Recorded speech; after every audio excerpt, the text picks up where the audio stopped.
কোন মৃত শিশুর জানাজা পড়া হবে? এ, যে জন্মের পর চিৎকার করে, বি, যে জন্মের পর কথা বলে, সি, যে জন্মের পর হাসে, ডি, যে জন্মের পর নড়াচড়া করে। আলহামদুলিল্লাহ, আমি প্রশ্নের উত্তর হিসাবে বেছে নিচ্ছি অপশন এ, যে জন্মের পরে চিৎকার করে। যে জন্মের পর চিৎকার করে। জি। ফ্রিজ করে দিব। জি ইনশাআল্লাহ। লক করা হোক অপশন এ, যে জন্মের পর চিৎকার করে।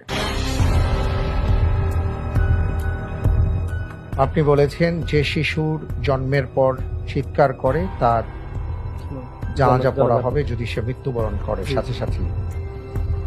আপনার উত্তরটি সঠিক উত্তর। আলহামদুলিল্লাহ। عن جابر أن النبي صلى الله عليه وسلم قال الطفل لا يصلى عليه ولا يرث ولا يورث حتى يستهل। সেই শিশুর জানাজা পড়া হবে না এবং সেই শিশু ওয়ারিস বানানো যাবে না এবং তার কোনো ওয়ারিসও হবে না যদি না সে জন্মের পর কোনো শব্দ করে।